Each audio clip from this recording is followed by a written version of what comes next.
quebra. Quebra. Olá pessoal, tudo bem com vocês? Olha só, hoje estamos aqui para mais um episódio do nosso podcast, do Star Médico Podcast.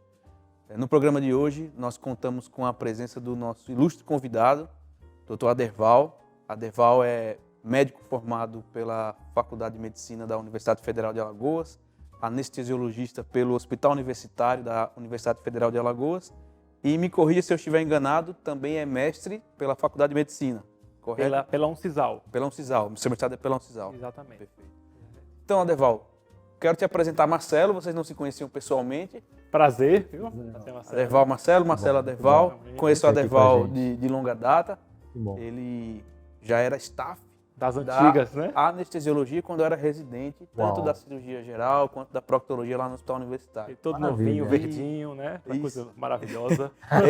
Ele viu o meu crescimento e desenvolvimento. Muito bom. Vamos ter muita intimidade aqui. Né? Eu vou entrar só para tentar tirar um pouquinho mais aí de coisas aí. Não, do vamos Aderval. puxar, pode puxar, fica à vontade. Simbora. E- E hoje essa pessoa importantíssima, ilustre, Não, né? jamais. Muito menos que você. Nada, pai. Jamais como você, jamais. Jamais como você, né? Aderval, conta um pouco, quem é Aderval? Fala um pouco da sua trajetória, quem era Aderval, garoto, adolescente, estudante de medicina e hoje, diante da gente, um anestesista. É. Então, eu sou Aderval, filho do seu Aderval e dona Dalila, né? Sou de Arapiraca, tenho uma irmã chamada Camila, tá? E eu sou casado com Juliana e pai de Alexandre. Alexandre está com 6 meses, fica até um beijo, né, para minha esposa e para meu filho. Um abraço para meus pais, um beijo para meus pais, né, para minha irmã. Alexandre o Grande. Agora eu tô Alexandre o entendendo Grande, por quê. né? Enorme, menino. Tá certo. Natural de Arapiraca, né? E entrei na UFAL em 2002, me formei em 2007, né, na faculdade. E logo após entrei na residência médica, né, na Santa Casa de Maceió, de anestesiologia. Né, e estou atuando como anestesista há pelo menos uns 12, 13 anos, oficialmente com 13 anos. Né. Trabalho no HU, né, no concurso do HU. E foi onde eu conheci o Dr. Salvador, né? Como ele falou, era residente da cirurgia geral e também passou pela coloproctologia, né? E hoje esse profissional importante que é hoje, entendeu? É. Mas é basicamente isso. Que maravilha. Mas assim, tô te conhecendo agora, Aderval, um prazer imenso. E conta pra gente um pouquinho como que foi essa ideia de querer fazer medicina e assim a escolha da especialidade, porque muita gente que está assistindo a gente, até lembrando aí para você poder marcar aí o sininho para receber as notificações e curtir lá o nosso YouTube, né? E o nosso Instagram, que é o @starmedico.podcast. Como que foi essa questão, tanto da carreira médica e também da especialidade? Da especialidade, Como que né? foi todo esse processo? Conta pra gente. Bom, isso é fato, hoje também acontece, na nossa época também. A gente sempre estava na faculdade novo, né? Com 17 anos. Uau! Né? Então, assim, a gente... Com 17 anos você não sabe muito o que é da vida, não tem muita noção. Então, é diferente dos jovens que tem o pai médico, a mãe médica. Meus pais não são médicos. Então, Muito disso. eu tenho poucos parentes médicos. Tenho um tio e um primo, uma prima, né, que são referências minhas. Mas eu não tinha aquela pessoa do dia a dia, né? Então, como muitos da minha sala, da minha faculdade, quem tem essa referência, eu não tinha. Então, eu ficava em dúvida no colégio entre medicina e computação. Então, só foi realmente escolher no último ano, né? E, inicialmente, você entra na faculdade, você é aquele baque, né? Aquela mudança, você está acostumado com a rotina, com o estilo, né, do colégio, aquela coisa adolescente, e você ainda não está tão adulto, você está com 17, 18 anos, você sente aquela mudança de tudo, né? De rotina, de cobrança. Não tem tanta experiência de vida ainda, não na tem verdade. nenhuma Chega lá cru, experiência, né? muito novo, né? Muito novo. Eu entendeu? concordo. Você só vai realmente ter um pouco de experiência depois dos 20, então é muito novo. Mas aos poucos você vai conhecendo o curso, vai se familiarizando com todas as áreas, tem aquele impacto inicial da anatomia, né? Do cadáver, aquela coisa toda, né? Você tão jovem, ter contato com isso, tanta estabilidade, tanta prova. Mas você vai amadurecendo aos poucos e começa a gostar. Então, não tem aquela coisa, sempre quis fazer medicina, apaixonado. Não, eu sempre achava uma profissão interessante, né? um desafio e você passa a se apaixonar com o tempo, né? Gostar da rotina, apesar de cobrança, de prova, você muitas vezes tem que abdicar de momentos com a família, momentos, né, de folga, de lazer, para estudar para uma prova, para um plantão, né? Como eu falei com vocês, eu peguei o currículo antigo, né? Eu fui última turma do currículo antigo, então sempre a gente começava a estagiar por fora no terceiro, quarto ano, começava a pegar estágio em UTI, estágio de pronto-socorro. Então você tem que conciliar a vida de jovem, solteiro, com a vida de estudante, plantão noturno, tem prova. Aos poucos você vai amadurecendo com isso e realmente só no sexto ano, e aí indo para a segunda pergunta, né, sobre a especialidade, assim como eu também tive muita dúvida sobre a faculdade no final do colégio, também tinha muitas dúvidas sobre a especialidade no final da faculdade. É uma coisa que a gente fica meio doido, né? Sem saber ao certo. Eu sabia o que não queria fazer. Então, isso é importante. Você passa a conhecer as especialidades, principalmente no internato, né? Sabia o que não queria, mas tinha aquele leque de especialidades que eu não... Queria de jeito nenhum. Não se enxergava de jeito nenhum fazer. Mas tinha aquelas coisas que, isso aqui eu acho que é interessante. Então, eu estava, na época, no meu sexto ano, eu ia fazer clínica médica. Pneumologia é uma coisa que eu pensava assim, porque eu gostei muito da pneumo no quarto ano. E de consultório também, assim, ambulatório, você gostava muito de consultório? Não gostava tanto de consultório. Engraçado, e gostava de clínica médica e pneumologia. Eu gostava de especialidade, mas não gostava de consultório. É muito engraçado. Gostava da parte cirúrgica, mas não gostava tanto de cirurgia. Entendeu? Entendi. Comecei a gostar da parte cirúrgica no estágio do pronto-socorro, né? Que é a antiga unidade de amandulagem, hoje HGE. Então, assim, como dizendo, então eu gostava de ser cirúrgico, mas não gostava tanto da rotina do cirurgião, muito tempo em pé, toda aquela coisa. Mas chegou a fazer provas para outras especialidades junto com a anestesiologia ou não? Fiz só para anestesiologia. Só anestesiologia. Então, como é que eu decidi fazer anestesia? Quando eu fui rodar no sexto ano, no estágio da cirurgia geral, então, e aí eu ia acompanhar os cirurgiões, né, no sexto ano, e aí eu comecei a ver o pessoal da anestesia. Então, comecei um pouco a acompanhar o pessoal da anestesia, a rotina. E aí comecei você começou a ver de interessante assim, na anestesiologia? Assim? Você falou, tem a ver comigo. Mexe um pouco com clínica, com fisiologia, com farmacologia e tem um pouco de procedimento. Intubação, raquianestesia. Então, era uma coisa que não era só procedimento, mas também não era só consultório. Clínica médica. Mescla um pouco dos dois, né? Viu, Marcelo, Adeval? Uma informação que eu tenho bem definido para mim, e eu acredito que existem divergências, é que a especialidade, uma das 3 especialidades que mais entende medicina é o anestesista. Porque é o cara que está atento à fisiologia, à farmacologia. Então tem muita anestesiologista fazendo plantão de UTI. É o cara que entende cardiologia, tá a parte de repercussão hemodinâmica de drogas, tudo isso. Sim. E eu acredito que as outras 2 especialidades que entendem tanto de medicina quanto o anestesista é o nefrologia e o medicina interna. Intensivista. Então, um bom intensivista, um bom anestesiologista, um bom nefrologista, eu tenho certeza que base, né? são excelentes médicos. A anestesia, ao contrário do que muita gente pensa, né? É só fazer lá uma injeção, né? Da cerca de 10 você faz 4 ml, da cerca de 20 você faz 10 ml. Mas, assim, é um profissional que tem que entender de toda a medicina, porque muita gente não sabe que anestesista é médico, o pessoal leigo, né? Você fez curso para anestesia, como é que é o curso? Então, é um profissional que tem que entender muito de fisiologia, né? Fisiologia, tem que entender de farmacologia, porque a gente lida todo dia, lida intensamente com medicações, né? E tem aquela coisa, né, de que a medicação na dose certa é remédio, na dose errada é veneno. Então, você tem que entender as indicações, contraindicações, os efeitos colaterais. Então, você tem aquela coisa, tem que estudar constantemente e tem que saber procedimento, tem que ter mão na prática, né? Como a gente falou antes, intubação, acesso venoso periférico, acesso venoso central, raquianestesia epidural, e também tem que entender um pouco da especialidade onde você vai trabalhar. Então, eu vou trabalhar com o Dr. Salvador, eu tenho que entender um pouquinho de coloproctologia, de cirurgia geral, eu tenho que entender o que ele está fazendo, o que é que ele vai fazer, os tempos cirúrgicos, porque dependendo do tempo cirúrgico, eu vou precisar fazer uma mudança de conduta, ou fazer uma medicação, ou retirar uma medicação. Isso em qualquer especialidade. Otorrino, vou ter que entender os pormenores da otorrino. Então, assim, além de você ter que entender um pouco da sua especialidade, da medicina básica, que é fisiologia, e a anatomia também, eu tenho que entender, tem que entender um pouco de cada especialidade para poder entender o que o profissional está fazendo, o colega cirurgião, né? E ajudá-lo a operar. Você tem que facilitar o trabalho dele. E existe uma especialidade ou subespecialidade que você acha mais difícil de trabalhar na parte de anestesiologia? Vamos dizer, neurocirurgia, você acha que é a mais difícil de estar trabalhando? Mais difícil... Assim, tem especialidades que têm mais desafios, né? Neurocirurgia, o desafio é você entender a neurofisiologia, né? Mas uma coisa que realmente, particularmente, o que é muito desafiante para mim é cirurgia torácica.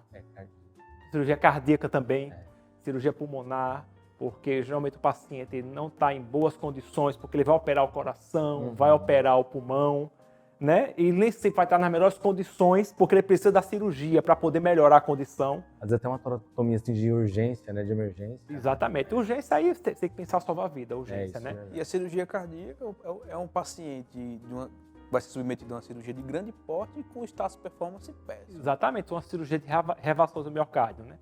Uma RM, né? Ponte de safena. Então o paciente está com ecocardiograma com alteração. Então eu vou suspender, não posso suspender, porque eu vou ter que fazer a cirurgia, né, para poder o paciente melhorar de condição cardiológica, entendeu? Então também tem esse desafio, fora a situação de urgência e emergência. O paciente está morrendo, está em situação grave, você não tem muito tempo para perguntar como é que está o paciente, então você tem que ajudar a salvar a vida dele, ajudar o cirurgião a operar. E Aderval, verdade, você falou dos constantes desafios dentro da especialidade e talvez o ambiente da residência médica é que permite ter contato com esses desafios num ambiente, vamos dizer assim, controlado, porque ali você está sob o respaldo de um profissional mais antigo que você, preceptor, né? Ali sobre a tutela de um preceptor. Na sua visão, qual é a importância da residência médica, não só para a especialidade que a gente está falando especificamente do seu caso, mas na formação médica como um todo? A residência médica é o padrão ouro para a formação de especialistas, né? Porque ela agrega o treinamento teórico. Então, o médico residente ele vai ter uma carga horária na parte teórica da especialidade, mas o grosso da carga horária vai ser a vivência na prática hospitalar, né? Seja hospitalar, ambulatorial, depende da especialidade. Então, é na residência médica onde o médico recém-formado, né? Geralmente recém-formado ou com pouca experiência, geralmente os médicos são jovens, né? Não tem tanta experiência clínica ou de vida, eles vão acompanhar profissionais experientes, profissionais especialistas, né, renomados ou de qualidade, vão acompanhá-lo no dia a dia da especialidade, na rotina, né? Então, indo um pouco para a anestesiologia. Então, o médico residente, ele vai acompanhar anestesistas que possuem o título de especialista em anestesiologia nos diversos cenários em que a anestesiologia atua, principalmente no cirúrgico, né? Mas isso pode se estender para a consulta pré-anestésica, pode se estender para procedimentos fora de cirúrgico, que é endoscopia, colonoscopia, procedimentos radiológicos, né? Então, o laboratório de hemodinâmica, né?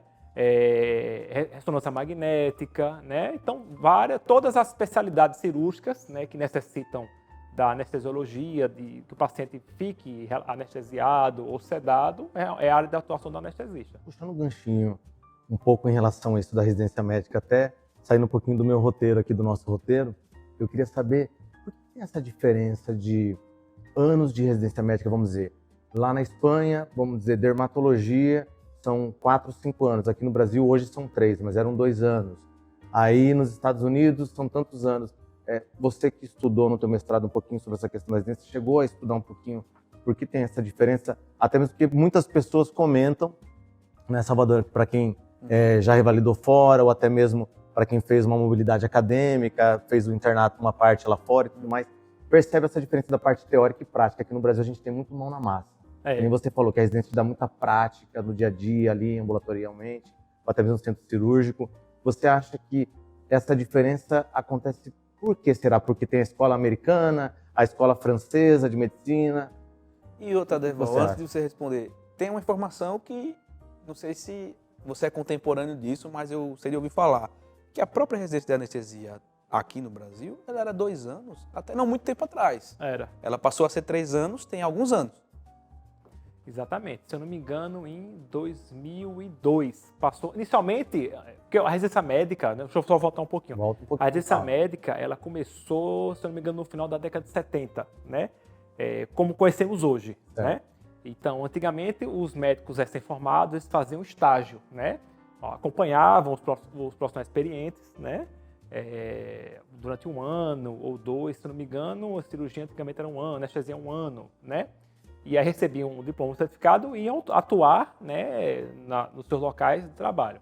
E aí, só que com a evolução do conhecimento, as informações, né, toda a tecnologia, foi havendo necessidade de ampliação da formação para 2 ou 3 anos, né? No caso da cirurgia, houve até um aumento recente para 3 anos, né? Devido a essa necessidade do residente acompanhar e assimilar todos os conhecimentos necessários. Então, por isso que houve esse aumento, né? Então, a anestesiologia, acho que 20 anos no máximo, eram 2, passaram para 3 anos. E há até estudos de projetos, né, de aumentar para 4 anos, devido à agregação de novos conhecimentos, ultrassom, a medicina intensiva, né? Medicina de dor. Então, sempre vai haver essa necessidade de agregar mais conhecimento, né, para poder o profissional sair o melhor formado possível, mais bem formado possível, né? E só voltando para a questão internacional, né? O meu mestrado, a gente estudou os preceptores da residência médica aqui em Maceió, né? Então, foi mais focado para a residência médica no Brasil, né? Mas o que é que eu acho? Eu acho que no exterior, e aí vai depender, logicamente, de cada país, mas eu acho que os residentes por exemplo, de cirurgia geral, acho que eles vão passar um tempo na clínica médica, eu acho que eles rodam nas partes mais básicas, 1 ano ou 2 anos, para só depois ir para a área de atuação dele. Eu creio que seja isso, por isso que são mais anos de experiência, entendeu? Porque eu pensava mesmo que tinha a ver com a questão deles terem mais teoria do que prática, né? Eu fiquei pensando nisso, porque, vamos dizer, também. tem países que você termina a graduação de medicina, mas você não está apto ainda para... Você só pode depois da residência nos Estados Unidos. Só depois da residência médica que você pode realmente prescrever, atuar aqui no Brasil, em Portugal, né? E na Espanha não. Você já, se graduando, já pode começar a trabalhar, mas tem países que não. Então é mais por isso a pergunta. Eu tive a oportunidade de conviver com alguns estudantes na época da graduação de outros países e pelas conversas que a gente tinha, eu identifiquei, por exemplo, que em alguns países do leste europeu, o residente de ginecologia e obstetrícia, que tinha uma duração de 5 anos, essa residência, rodava 1 ano com a cirurgia geral. Os residentes de cirurgia plástica, por exemplo, em Portugal, que é acesso direto, não tem pré-requisito, direto lá, né? Mas eles passam 2 anos rodando na cirurgia geral. Então, as residências podem ser longas, mas eles têm estágios obrigatórios nas áreas básicas. Que é o que aqui são os pré-requisitos. A cirurgia plástica, né? Você pode explicar muito bem. Você tem que fazer a cirurgia geral antes. Então, todo cirurgião plástico é um cirurgião geral, né? E todas as especialidades cirúrgicas, antes se faz a cirurgia geral. E essa diferença do 3º ano para a cirurgia geral é assim, se você quer fazer a subespecialidade logo, você não é obrigado a fazer esse 3º ano. Sim. Chama de assim, cirurgia geral área básica. Mas se você quer fazer a cirurgia geral e dizer assim, eu sou um especialista em cirurgia geral, você tem que fazer o 3º ano. Entendeu? Então inventaram essa bugiganga aí para poder pegar um RQE agora, né? Então quem tem 2 anos não pega RQE. Se quiser o RQE, faz a subespecialidade e pega o RQE da subespecialidade. Quem tem 3 anos, pega o RQE da cirurgia geral. Voltando mais um pouquinho em relação a essa questão de mão na massa, muita prática aqui no Brasil, para o interno de medicina, né, que está assistindo a gente aí, o que você tem para dizer em relação ao estágio ali, quando a gente roda na anestesiologia e também dá para entubar, não dá? Como que acontece com o interno que ele quer é entubar? É o que o interno doutorando quer, doutor, quer entubar, eu quero, né? Se não entubar, não fez o estágio, né? Não pode ser médico. Então, como eu falei, eu fui numa época, né? Não sou tão antigo assim, tá, minha gente? Mas eu fui numa época que o currículo de medicina, currículo médico, da formação médica, eram 5 anos do curso teórico, né? Das disciplinas teóricas, e somente 1 ano da parte prática, que a gente chama de internato. 1 ano só. E logo depois que eu me formei, houve, se não me engano, 2 ou 3 anos do currículo intermediário, e depois passou a ter o currículo novo, né? Eu acho que talvez tenha até tido alguns outros alterações, mas como eu conheço, são 4 anos do ciclo básico, né? O ciclo teórico, e 2 anos do ciclo prático, né? Então você pegou mais 1 ano de mão na massa, né? Que é o que 2 anos internato, né? Que lógico que a parte teórica é importante, não pode ser tirada, mas a parte prática mesmo é que é a mão na massa, né? Então, antigamente a gente não tinha contato tanto com a anestesiologia na parte prática, né? A gente pagou a disciplina de anestesiologia, inclusive em algumas faculdades é até optativa, letiva, né? Lá na UFAL era obrigatória, né? Então, eu passei a ter um pouco de contato com a anestesiologia no 6º ano, no internato da cirurgia, não existe um internato de anestesiologia. Hoje eu acho que o pessoal roda 1 ou 2 semanas só na anestesia, então você consegue ter um contato maior, né? Hoje está um pouquinho mais fácil, né? Na minha época, a gente tinha que acompanhar a cirurgia, mas conversar com o pessoal da anestesia, acompanhar os residentes da anestesia, mas não era aquela coisa como é hoje, era uma coisa rápida, não tinha como ter esse contato todo. Mas, assim, o que é que eu diria de dica, né, para os estudantes, para os internos, né, que se interessam pela parte cirúrgica, pela parte da anestesia, e mesmo que não se interessarem, porque vão ser médicos, né, e vão ter que rodar. Vão ter que rodar, uma disciplina vão dar plantões, né? Vão dar plantões e, eventualmente, podem precisar pegar um acesso venoso central, um acesso venoso periférico e entubar. Todo médico, em tese, tem que saber entubar. Então, assim, inicialmente, se identificar, né, para o anestesista, para os residentes da anestesia, se identificar, mostrar interesse, né? Você tem que ter interesse não só pela intubação, mas por que intubou, né? Quais as indicações da intubação, que medicações utilizar, né? Como intubar, né? Porque para poder intubar, você tem que saber manejar as vias aéreas corretamente, né? Os equipamentos de intubação, laringoscópio, cano de Guedel, tubo, o ideal é que você leia, demonstre um pouco de conhecimento teórico, eu li isso aqui, então como é que é? Então você tem que demonstrar interesse para poder o anestesista ou o residente se interessar em ensinar e passar um pouco do conhecimento. É uma troca, né? E as avaliações pré-anestésicas os internos também costumam fazer? Mais os residentes. Eu acho que os internos não têm contato com o ambulatório. O pouco contato que tem é no centro cirúrgico. Porque lá na Federal de Mato Grosso nós fazíamos. Também bacana, né? Bacana, porque você entra ali numa lampate e vê toda a questão dos exames, né, pré-anestésicos. Eu não tive esse contato. Eu tive, não foi tive, bem legal. Né? Foi bem os legal. critérios, as tabelas, os scores. Até o que me levou a não fazer. Né? Mas aí teve a utilidade, claro. né? Teve alguma utilidade. Eu olhei e falei, não, pelo amor de Deus. Para dizer que não gostava. Eu preciso falar com as pessoas, ficar só com a pessoa lá. Não quero, eu quero conversar. Então, é isso aí. Então, demonstrar interesse e continuar indo, né? Procurar estudar, que livro eu estudo, né? Estudar e aí começar a praticar, né? Uma escola, né? Claro, sob supervisão do preceptor, né? E aí começa a entubar 1, 2, 3 vezes até... E como você falou, é um hospital-escola. Hospital-escola. Então, hospital, assistência. Então, a figura principal ali é o doente. Escola, estudante, aluno, interno, residente. Então, o hospital existe para o doente e para o estudante e para o residente. Então, eles são figuras primordiais ali da rotina. É a razão de existência do hospital. Isso, e quem está ali tem consciência disso. Agora, como você falou, tem que chegar junto, mostrar interesse, participar, porque é dessa forma que acontece essa troca. Não adianta, troca, exatamente. Ninguém está ali se sentindo na obrigação de ensinar nem de ser ensinado. Mas a convivência harmoniosa dessa demonstração de interesse que tem que vir dos dois lados é que vai proporcionar um ambiente de crescimento ali para todos. Exatamente. Muitas vezes o anestesista, os residentes estão cansados, já vieram do outro plantão e tem mais 5 cirurgias para começar, então nem sempre há aquele clima, aquela vontade, né, de estar no ambiente de ensino, né? Você às vezes está um pouquinho cansado, está um pouquinho apressado, então é necessário que o estudante desperte interesse, motive o anestesista, porque é tudo a motivação, né? Se o estudante não quer, nem se identifica, não conversa com a gente, não fala nada. Fica só no WhatsApp. Fica só no WhatsApp, né? Às vezes quer ter uma foto do Instagram ser cirúrgico, no corredor, selfie. Tô aqui, não é assim, né? Marcelo. E Aderval, pelo tempo que eu convivi com ele enquanto residente, ele sempre foi muito aberto à convivência com os estudantes, com os internos. Solícito, né? Solícito, inclusive. Altruísta. Inclusive, ele já sabe o que eu vou falar agora. Inclusive, se casou com uma interna. Uma interna, Uau. Exatamente. A Juliana, esposa dele, ela era interna. Conta aí a história de vocês. Ela era estudante, né? Estava rodando na cirurgia geral, né? Acho até que você era residente na época, né? Eu acho que era o R1 da geral. Né? Inclusive a Carol foi da turma da minha esposa, da Juliana, a Carol. Legal, né? legal. E Mas aí, a sua esposa era mais interessada por anestesia, que eu percebi agora. super interessada. Pela né? anestesia eu não sei, mas pelo Adeval você... Então ela estava lá no estágio, né? Aham. E eu estava lá trabalhando, né? E Jogando Candy Crush? estava solteiro Tava na jogando época. Candy Crush. Candy Crush na época, mas aí Brincadeira. eu percebi, né?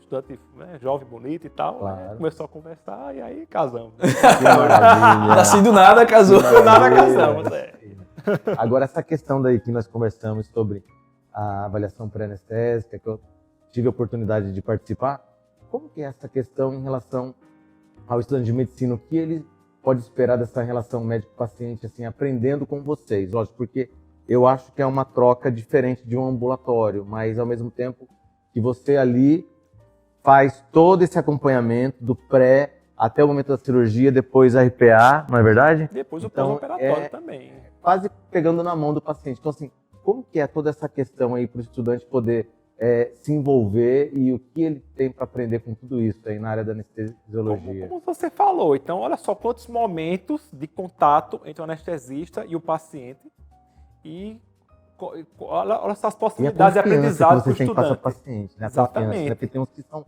medrosos, né? A maioria, Então, né? Maioria. Então, Acho assim, que eu sou o único que amo ser anestesiado. A última agora apendicite, com o doutor Adailton, a minha esposa estava lá e eu, meu Deus, não acredito que eu vou receber anestesia, você... Mas eu gosto. Vamos lá. Voltando aí para a relação então, assim, médico-paciente. inicialmente para o estudante, olha só quantas oportunidades de aprendizado para o estudante, né? Aprender um pouco de anestesia. A consulta pré-anestésica, né? Que é onde o paciente ele vai ter o contato com o anestesista. Muitas vezes nem sabe, como eu falei, que o anestesista é médico, vai ter o contato. Tem paciente, viu, pessoal? Anestesiologista tem paciente. E vai ter contato, ele vai explicar um pouco sobre a cirurgia, as opções disponíveis de anestesia, né? Porque o paciente ele tem autonomia para escolher, né? Para debater junto, né? Com o anestesista, né? Então ele vai é nesse momento que o anestesista vai perguntar sobre problemas de saúde, o histórico, né? Cirurgias anteriores, alergias, dentre Pede outras exame coisas, também, anestesiologista. exames viu? complementares, né? Junto com o cirurgião. Consultas com especialistas, às vezes o paciente tem um determinado problema de saúde e aí fica aquela dúvida, então na dúvida manda para o especialista para saber se está nas melhores condições possíveis, porque em se tratando de cirurgia eletiva, o paciente tem que estar na melhor condição possível para realizar a cirurgia, para ver a menor chance, para reduzir ao máximo a chance de alguma intercorrência. Nunca vai ser zero, né, gente? Nunca vai ser zero. Mas para isso é a consulta pré-anestésica, para o paciente estar preparado, saber o que é que ele vai encontrar, como é que serão as etapas principais, informar sobre a questão do jejum, né, que é muito importante. Tem paciente que não sabe, né? Para nós e para o estudante de medicina pode ser óbvio, né, a questão do jejum, mas para o paciente leigo muitas vezes Pode não. tomar água? Pode, até 2 horas antes. Ah, isso aí, ó. É bom ser verdade, porque o povo fica passando sede às vezes. Sem necessidade. Exatamente, Então, e aí vai ter o momento cirúrgico e da anestesia, em que geralmente o médico que fez a consulta geralmente não é o mesmo, né? Porque aí vai depender muito da dinâmica da equipe, cada serviço, cada hospital tem a sua dinâmica, né? Às vezes tem alguns colegas que só fazem consulta e outros só fazem as anestesias, então depende muito disso. É a rotina de cada um, a logística de cada um, a otimização do tempo de cada um. Exatamente. E aí o paciente ele vai ser anestesiado, vai ser operado, depois da anestesia, depois da cirurgia, ele vai para a recuperação, para a RPA, que é a sala de recuperação pós-anestésica, né? Onde ele vai ser monitorizado nesses próximos momentos após a cirurgia e após atender alguns requisitos, né? Que acho que não cabe aqui detalhar, e aí quando ele atender esses requisitos, ele vai de alta. Se for um cirurgião ambulatorial, vai de alta para casa com acompanhante, né? E as recomendações, né? Cirúrgicas, né? Pode ir de alta para a enfermaria, né? E depende da cirurgia, se for uma cirurgia de grande porte, um paciente com algumas doenças mais graves, pode ir para a UTI, né? E depois tem um momento, né? Quando o paciente vai para a enfermaria, pode haver até a visita, né? Pós-anestésica, se o paciente está... Para perguntar se o paciente está bem, se está com algum grau de dor, se está com náusea e vômito, né? E para tirar alguma dúvida, né? Porque muita gente pensa, né? Vocês falaram, não tem relação entre anestesista e paciente, porque ele só faz dormir, então não tem contato. Lógico, tem muito contato, deve ter contato, né? Deve ter contato para tirar essas dúvidas e tirar essa ansiedade, né? Muitas vezes uma boa conversa, é mais importante, é mais eficaz do que você fazer uma medicação ansiolítica. Você conheceu, explicar ao paciente. Às vezes você brinca um pouquinho, aquele ambiente de descontração que o Luiz conhece, né? Uma brincadeirazinha, isso é muito piadinha. bom. É mais importante do que Pra você, tudo. no conversado com o paciente, pegar, ver, já vou colocar uma medicação. Eu acho isso horrível, a gente não é robô. É o que diferencia A gente Do que de um robô aí. das máquinas, né? Que não Agora, tem como substituir, né? a inteligência Mas artificial tem está chegando aí. inteligência Então, isso aqui artificial. Eu concordo vai contigo. tornar a gente humano, né? Que a máquina não vai poder alcançar. Viu, Adeval? E você falando disso, eu lembrei de alguns exemplos. Um, inclusive, seu. A Adeval tem essa brincadeira de quando o paciente chega para fazer a sedação de um exame endoscópico, endoscopia ou colonoscopia, ele fala assim, bom dia, tudo bom? Olha só, sou anestesista, Adeval, vou fazer sua anestesia. Você quer para roncar ou sem roncar? Ótimo, Aí porque já dá já uma quebra o gelo. risada, Quebra o Aí aí fica gelo. uma risada, eu né? sou assim, Aí já quebra eu sou aquele pior, gelo. pra te falar a verdade, o negócio é mais profundo. Então já quebra aquele gelo, então já facilita a ótimo, nossa. maravilhoso. Então assim, a gente pergunta, né? Você quer tirar alguma dúvida, né? Quer fazer alguma pergunta? Porque muitas vezes o paciente às vezes pergunta, mas tá tão nervoso, não entende, não sabe, né? Muitas vezes, às vezes nem sabe o que é que vai fazer, né? Às vezes quando o paciente não está muito orientado, geralmente eles sabem, né? Mas eu acho que não custa nada, né? Algumas vezes eu fiz procedimentos também com o Rodrigo. Sim. O Um abraço aí pro Rodrigo. Rodrigo, um abraço, Rodrigo. Rodrigo é amigo também. E o Rodrigo tem uma estratégia com o paciente que é muito legal. O paciente às vezes está super tenso e aí ele chega para mim e mostrava no monitor a PA do paciente, a frequência cardíaca e tudo. Negocinho altíssimo. Aí ele vai e fala, qual é seu nome? Ah, tá bom. Rapaz, estou surpreso, viu? O que foi, doutor? A forma com que você está tranquilo para esse exame. Vem cá ver, pessoal. Olha como está tranquilo. Está perfeito aqui, os sinais vitais, tudo em ordem. Meu Deus, eu queria que todos os meus pacientes fossem como você, assim, tranquilos no procedimento, entendeu? Aí ele vai e faz 1 ml lá do hormônio, de alguma coisa assim, que só aquele 1 ml não ia fazer a pressão normalizada de jeito nenhum. É a anestesia E você vê a coisa verbal que ele acontecendo, faz. você vê a coisa Aí acontecendo a paciente, na hora. é mesmo, com certeza, tudo perfeito, pronto para o exame. Aí a paciente falou assim uma vez, doutor, é Jesus. Amém, graças a Deus. Ô, Adeval, agora brincadeiras à parte. Qual é a fase que você tá no Candy Crush, hein? Porque assim, a gente da cirurgia tem muita inveja, porque a gente fica em pé horas e horas operando, transferindo, né? E a gente vê, eu já vi anestesista jogando Candy Crush, aplicando na bolsa de valores, pelo home broker da XP, estudando alemão, eu já vi de tudo. Mas me conta aí, qual é a fase que você tá no Candy Crush? Eu já foi muito viciado, mas atualmente eu tô um pouco sem jogar. E assim, o pessoal, muita gente tem essa crença, né, de que o anestesista fica sem fazer nada, né? Fica no WhatsApp, fica só observando, e quem trabalha é o cirurgião. Lógico que o cirurgião tem muito trabalho físico, fica em pé horas e horas, mas a gente também tem nosso trabalho, nosso dever, essa habilidade com o paciente, né? Porque enquanto o cirurgião está operando, a gente está tomando conta dos sinais vitais do paciente, né? Anota de quanto tempo lá naquela pranchetinha? Anota os sinais vitais, de quanto tempo, mais ou menos? A cada 3 ou 5 minutos. Não a cada é 5 brincadeira. minutos. Entendeu? Vocês estão com o olho no peixe, olho no gato, né? Olha o paciente, olha o monitor, olha a cirurgia, porque a gente e tem que observar o tempo cirúrgico que eu falei antes e de que maneira a gente pode ajudar, né, atuar para ajudar o cirurgião a operar, seja diminuindo o sangramento, né, seja relaxando a musculatura, né, entre outras coisas. Então a gente realmente tem muita tarefa a fazer, aplicar medicações, antibiótico, anti-inflamatório, tem toda uma rotina na anestesia, né? E isso é uma coisa que o estudante de medicina, né, ao acompanhar, então, não é só intubação anestesia, tem que acompanhar também um pouco dessa rotina para ter noção de quantas necessidades a gente tem, né? Então fica essa brincadeira, né, essa coisa entre cirurgião e anestesista, né, mas a gente tem muita rótulo, coisa, né? E só falando uma coisa que, assim, o ideal é que o anestesista não olhe o celular durante a anestesia, porque é um momento de vigilância contínua, né? Você tem que observar o paciente, né? Observar a cirurgia, então não pode haver margem para distração, né? Não pode haver margem para conversa de celular, de WhatsApp. Estou precisando fazer uma ligação, estou precisando responder uma pergunta. Peço para o colega render, o colega fica no seu lugar, você sai depois, atende a ligação, joga o Candy Crush um pouquinho, né? 5 minutinhos, né?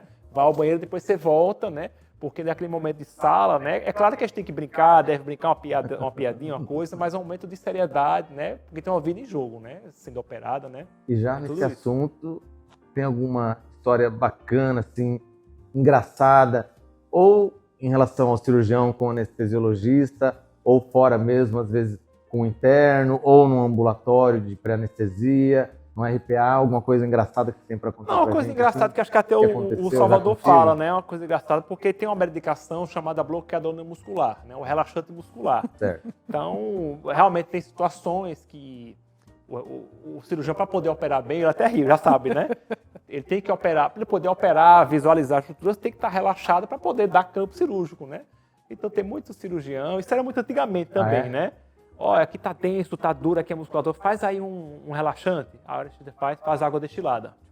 Fiz aqui, melhorou? Aí o cirurgião, melhorou? Eita, agora tá todo molinho. Tá? Você tira onda com isso, né? Até uma conversa caricata isso, né? Ou seja, ele fez placebo pro cirurgião, né? O cirurgião achou que estava relaxado, né? Mas basicamente isso, assim, tem muitas brincadeiras. Eu acho que melhorou bastante a relação entre cirurgião e anestesista. Eu acho que até pela formação ser mais completa, ser mais, né? Você vê um pouco de cada especialidade, né? Os residentes de cirurgia, eles ficam muito com a gente também, né? Muitas vezes o residente de cirurgia entuba com a gente, né? Tem que ter um pouco de consciência do que é feito. Como essa interação, essa coisa interprofissional entre especialidades, aumentou o respeito entre especialidades. Então, está havendo mais uma parceria, né? Antigamente tinha uma certa rivalidade, aquela coisa, daí vem essas histórias, né? Mas atualmente a equipe é toda coesa e tudo em prol do paciente, não é verdade? Inclusive, residente de cirurgia virando anestesista. Exatamente, teve um caso. Uau! Se vingando. Se vingando. Fica até um abraço pro Josué Almeida, anestesista. Ele fez, acho que 8 meses, 9 meses de cirurgia, né? E também muito interessado em acompanhar a gente e tal, sempre muito querido. Aí preferiu optar pela anestesiologia, um ótimo profissional. Eu, antes de vir para cá, eu parei no local para comprar esses lanches que a gente fez antes de começar a gravação. E eu encontrei a doutora Ivanádia. Doutora Ivanádia. E aí, doutora beijo pra Ivanádia, ela. é o amor personificado. Enquanto a gente estava na residência de cirurgia, num campo cirúrgico, num ambiente altamente tenso, que se a gente levantasse a cabeça e olhasse para fora, o chefe dizia assim: é o que você está olhando? Só pode levantar a cabeça se for a Gisele Bündchen que está passando lá fora. Caramba. E estava a doutora Ivanádia com os residentes de anestesia falando assim. E eu não estou mentindo. Oi, meu amorzinho, venha cá, você está bem? Olha, você está cansado? Vá lá fora, descanse um pouquinho, faça um lanche e depois você volta. Se você estiver apertado, vá ao banheiro. Eu vou ficar olhando aqui, não se preocupe. Meu Deus. Ela é toda Pergunta carinhosa se assim. E aí, eu entendo completamente a pessoa que queira sair da residência de cirurgia e fazer residência de anestesia. Não é Mas difícil já mudou muito, né? Tem mudado uma coisa que eu percebo. Residência antigamente, né? Tinha aquela coisa bruta, né? Os professores catedráticos muita bem... coisa antiga. Tem melhorado isso, né? Mas ainda há um pouco dessa diferença, né? Isso realmente é Aquele marcante. professor que você esse tem que contraste. marcar de hora, né? Para poder conversar com ele, não tem? Poder Marcar de conversar. hora. E E às vezes ele fala... Não. E o R1 pergunta ao chefe, o chefe fala pro R3 que fala pro R1, né? Ó, diga ao seu R1 que isso você sabe, né? É isso aí. É isso. Agora eu estava aqui pensando, né? Existe mesmo para você, cirurgião, e para ele, anestesiologista, aquela situação que a pessoa se apaixona por conta do efeito da anestesia? Existe isso mesmo? Que já aconteceu com uma amiga minha, né? E eu não vou falar de onde que é, porque... Né, Efeito da anestesia? Isso, existe mesmo aquele efeito da pessoa ficar meio grog assim, nossa, como você é lindo e tal, e se apaixonar. Existe isso mesmo? Já aconteceu? Dá uma hipofrontalizada. Às vezes tem medicações que tiram o pudor, né? Tiram o pudor de alguns pacientes. Então, não dá para saber quem que vai ter isso, né? Só fazendo. Depende muito da dose, né? De maneira geral, não, né? Até porque cada paciente responde de um jeito à medicação, né? É a variabilidade genética, né? Mas tem pacientes, né? O doutor como isso é lindo e tal, começa a falar coisas, às vezes até coisas íntimas do paciente. Claro. Mas depois que acaba a cirurgia, que está na recuperação, ele não se lembra do que falou, volta ao normal. Então isso é só quando ele está sob efeito da anestesia, então geralmente ele não se lembra depois que passa o efeito. E já teve algum paciente que te fez rir muito, assim? Já, cantada também. Toda semana. Né? Toda semana. Cantada, mas depois, não, deixa quieto, deixa falar, não, falar não é de brincadeira, não.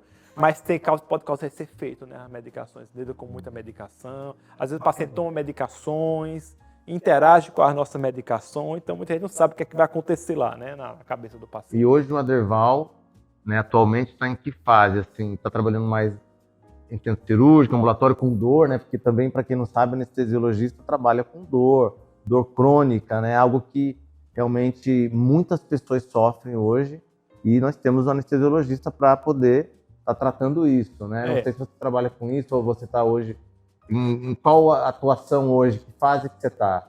Não, a questão da dor, né? É uma área comum à clínica médica, à cirurgia e à anestesiologia. Você pode fazer a residência médica em dor, né? Especialidade em dor. Eu acho. Sabia que a cirurgia era pré-requisito. Pré-requisito a cirurgia. Não sabia. Salvo engano, velho. Agora você me deu mas eu acho que é. Acho que é. Não. Eu acho que é oncologia, clínica médica e anestesiologia. Oncologia, O que é comum à cirurgia e anestesia é a UTI, o intensivismo. Então, assim, é uma hora muito importante porque dor crônica, né? Várias patologias, tá aí o câncer, né? Pode causar dor crônica, traumas, cirurgias que não há controle da dor aguda pode causar dor crônica. Então, para essa porção da dor, né? Que ele vai manejar por meio, né, de medicamentos especialistas, por meio de medicações e até procedimentos, né, anestésicos, né, bloqueios, né, essa dor crônica, se houver necessidade. Mas eu não atuo em dor, né? Eu acho muito interessante, mas é uma coisa que não é muito a minha praia, né? Embora eu respeito muito também a UTI, o intensivismo é muito importante, né? Mas acaba que a gente, na prática, você vai restringindo um pouco, né? A sua área de atuação, algumas especialidades. Atualmente eu trabalho no HU, né? Hospital Universitário Professor Alberto Antunes, né? Eu quero aqui um abraço a todo o pessoal de lá do HU. E também trabalho com a residência médica, como eu falei, né? Eu sou preceptor, né? Uma área que eu gosto muito, a residência médica, sou apaixonado pela questão da residência médica, né? Então, no HU eu ainda consigo conciliar assistência e ensino. Então, ao mesmo tempo que eu estou, né, cuidando dos pacientes cirúrgicos, estou ajudando a formar, né, um pouquinho, né, contribuindo com um pouquinho com a formação de anestesistas, né? E lá no HU, né, tem várias especialidades que a gente pode atuar, né? A obstetrícia, lá tem a maternidade de alto risco, né? O Salvador conhece, né? Cirurgia geral, coloproctologia, mastologia, ginecologia, uro, entre outros, cirurgia oncológica, né? São muitas especialidades. E também eu trabalho atualmente em algumas clínicas, né, que trabalham com endoscopia e colonoscopia, os exames, né, eletivos. E eu estou numa fase, já tem algum tempo de formado, já tenho algum caminho já percorrido, estou numa fase de diminuir um pouquinho, né, a minha carga de trabalho e poder focar um pouco na minha família, descansar um pouco. É normal, né, o médico recém-formado, ou especialista recém-formado, você quer, né, tá jovem, quer monetizar, construir patrimônio e tal, você começa, né, a trabalhar. Você tem suas ambições pessoais, né? Você quer realmente se organizar, mas com o tempo, né? É claro que varia muito, né? Melhorou muito isso. Antigamente tinha aquela questão do médico, não, tem muitos médicos, muitos colegas anestesistas antigos, né? Na minha época, e muitos se orgulhavam disso, né? Na minha época eu saí de casa segunda-feira, só chegava em casa quinta-noite, como se isso fosse, né, a melhor coisa do mundo. E não é, eu acho que vai de cada um, né? Mas eu acho que é possível conciliar trabalho, dá para trabalhar bastante, e conciliar a qualidade de vida, né? Você não precisa também dar 4 noites, 5 noites por semana de plantão, não precisa isso, né? Então você tem que ter esse equilíbrio entre a saúde mental, o exercício físico, né? Tá em casa, tá com a sua família, trabalhar bastante também é possível, né? E aí eu estou nessa fase mais, nessa vibe mais tranquila, estou com um menino pequeno, então não quero trabalhar tanto, quero ajudar a criá-lo, né? Aí. Basicamente isso. Eu queria só prolongar um pouquinho, até porque coisas que vêm na minha cabeça, muito criativa na minha cabeça. Muito criativa. Tem a ver também com a área que eu atuo, a dermatologia. A gente até, esses tempos atrás aí, vimos reportagens falando dos anestésicos locais, que muitas vezes as pessoas não dão importância. Então a gente tem muito estudante de medicina, muita gente que já está formada nos assistindo. Então assim, transplante capilar que aconteceu e a pessoa foi a óbito. Então para lembrar as pessoas, dá uma pincelada sobre os anestésicos locais, assim, qual a importância da gente rever e estudar as doses, a questão de, muitas vezes, estar associado à epinefrina para prolongar um pouquinho mais, questão de diluições também dos anestésicos locais, assim, o que você tem para dizer um pouquinho para quem está querendo aprender assim, sobre isso? Cuidados. Pergunta importantíssima, né? A gente pensa que anestésico local é só fazer uma medicaçãozinha e dá tudo certo, Uma não sutura, tem problema, uma não vai dar em nada. suturazinha, né? Graças a Deus, muitas situações é tranquilo. Ninguém aspira. Ninguém aspira. Como eu falei antes, né? O que é a questão da medicação? Na dose certa é o remédio, na dose errada é veneno. Então, os anestésicos locais, né, não estão isentos de complicações, tá? Então, depende do anestésico local, né? Existem medicações mais tóxicas, outras menos tóxicas. Cada medicação tem a sua dose máxima recomendada, né? E aí o estudante de medicina, e é aí onde ele vai ter a oportunidade de aprender, de saber isso na prática, né? Mas a partir de determinada dose, e depende da medicação, tem que ser feito num local onde haja monitorização, né? Com oxigênio, DEA, se tiver também. Desfibrilador, né? Monitorização do eletrocardioscópio, oximetria de pulso, porque se por acaso atingir uma dose específica, o paciente pode ter até convulsões, uma dose maior pode até ter uma parada cardíaca. A pessoa tem uma noção de ACLS, de paus, né? Também importante, né? Todo estudante, né? Se puder fazer o ACLS, né? Ou pelo menos assim que formado, né? Porque é só uma injeçãozinha de 3 ml, de 5 ml, mas se for direto na veia, se o paciente tiver complicação, como é que você vai manejar? Então não é tão simples assim, né? Muita gente pensa que é brincadeira, né? Mas é importante essa sua pergunta, entendeu? Você tem que saber calcular a dose, eu posso fazer quanto nesse paciente, né? E o que você identifica hoje como o maior desafio para a sua especialidade? Relação entre colegas, relação com as especialidades diversas que vocês têm contato, a relação difícil com planos de saúde que pagam honorários pífios para os procedimentos. Qual é o desafio do anestesiologista hoje no Brasil e na nossa sociedade aqui em Alagoas? Isso talvez seja uma opinião mais pessoal. Acho que todos esses são desafios, né? Mas são desafios que tem a todas as especialidades. Toda especialidade vai ter desafio, né? Com carga horária, conciliar carga horária pessoal com o trabalho, questão dos convênios, né? Se fala muito dos convênios que estão com problemas financeiros, mas eu creio que na anestesiologia o maior desafio é lidar realmente com as múltiplas equipes e com os variados egos. Eu acho que isso é o maior desafio. E aí eu acho que a coisa mais importante da anestesiologia, eu acho que da medicina, você ter inteligência emocional e interpessoal.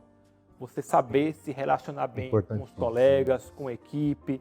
É claro que a parte técnica é importantíssima, você tem que ter toda a formação teórica, a formação prática, mas não adianta nada você ter uma boa formação se você não for um bom profissional, não for aquele cara que chega cedo no trabalho, que se dá bem com os profissionais, que não cria problema, que não cria confusão, que é parceiro dos cirurgiões, da equipe de enfermagem, né, de todas as equipes cirúrgicas do hospital, conversa com todo mundo, é simpático, é aberto aos estudantes. Eu acho que esse é o maior desafio e realmente é mais com o tempo que o profissional vai amadurecendo com a sua prática, amadurecendo na vida mesmo, com pessoa. Mas fica essa dica para os estudantes, né? Ter a formação, criar a formação teórica, né, prática, mas ter também um enfoque na formação humana, interpessoal. Eu acho que essa seria a maior dica para os residentes. Muito legal o que você está falando, muito bacana. Estamos aí, então. Então, né? a última mais pergunta. Um programa aí. A última pergunta? Vamos lá. A vida além da medicina. O que a Derval faz fora do contexto ali das 4 paredes do centro cirúrgico, da sala de cirurgia? 4 paredes de igual, Quais são os hobbies, quais são as paixões, então, além da medicina? É importante o profissional, né, o estudante também, né, e o médico, tentar conciliar, né, a parte pessoal com a parte profissional e você realmente ter um tempo livre para você fazer o que você gosta. É claro que você tem que gostar, deve gostar do que você faz profissionalmente, mas você não pode ter só a medicina como o objetivo fim, né? É um trabalho, é um meio de vida, né? É apenas uma parte da sua vida. Você tem que ter a sua vida pessoal, tem que gostar da sua família, cuidar da sua família, né? Tem que ter hobbies, né? E aí, quais são meus hobbies, né? Eu adoro correr, adoro ver filme, Netflix, né? Jogar também um pouquinho, né? Mas cinema, viajar, né? Você procura ter coisas além, né, da medicina. Gosto muito de viajar. A pandemia realmente atrapalhou né? Um pouquinho essa questão das viagens, né? Agora eu estou um pouquinho sem poder viajar porque estou um menino pequeno, mas adoro ver filme, né? Sair com os amigos, né? Ir para um bar com os amigos, né? Você que você citou no tá começo um recomendando? pouquinho da computação, só para perguntar. E a Computação. computação ficou para trás ou ainda tem um pouquinho aqui no coraçãozinho, bate um pouquinho? A computação coração agora pela é computação. internet mesmo, Internet. e Candy Crush. E aí Não, você fica pra me recomenda aí uma série legal, porque tô sem série para assistir. Rapaz, eu agora. gosto muito de guerra, né? De séries de guerra, né? Segunda Guerra Mundial, tem o Bombardeio, acho que é o Bombardeio, uma série norueguesa na Netflix, muito boa, veja. Boa recomendação, vou assistir. Boa recomendação. Tá certo. Tá certo. Então, pessoal, mais um programa aqui com o nosso querido Aderval, anestesiologista. Queremos agradecer aí tua participação. Obrigado, Muito viu? obrigado. Ó, foi um prazer te conhecer. Obrigado, rapaz. Você é um Obrigado. querido e ó, que Deus abençoe você e tua família aí. A E nós o filhão, todos, viu? bonitão, Você hein? Que é isso, daqui a pouco vai estar da altura do pai. Poxa, Na verdade. já quase na altura. E aí nós somos muito gratos aqui pela presença dele. Né, o Salvador também por estar aqui junto. Quer falar mais alguma coisinha aí no Não, final do quero programa? aproveitar também para agradecer a presença do Aderval, que aceitou Obrigado. esse convite sem fazer nenhum charme. Meu isso. charme, Nem fez nenhum charme. Rapaz, eu sou tímido, rapaz. Deu certo aqui. Deu né? certo, mas sou certo. muito tímido. E mas ficamos obrigado. muito felizes com a sua Eu presença. agradeço muito, né? Agradeço E- muito o convite. Estou muito emocionado, muito feliz pelo convite, né? E estou à disposição para esclarecer qualquer dúvida, né? Que se ficou alguma coisa, né? Estou à disposição de vocês todos, de vocês também. Viu? Beleza. Abração. Obrigado. Obrigado. Muito Valeu. obrigado. Vamos brindar aqui no final. Obrigado. Vamos sentar aqui, a gente brinda no final aqui para finalizar. Mais uma Salvador, vez. obrigado. Até o aí, próximo Até programa. o próximo, se Deus quiser. É isso aí, Pessoal, não deixa de acompanhar, tá bom? Aqui, minha gente. Star Médico. Até a próxima. Até a É. próxima. Tchau. Rapaz, deu certo. Bicho, eu tava querendo fazer um quadro com você aqui, mas não quis Do não consegui meme, organizar. dos memes. Porque você É o a rei gente dos conhece memes. como rei dos memes.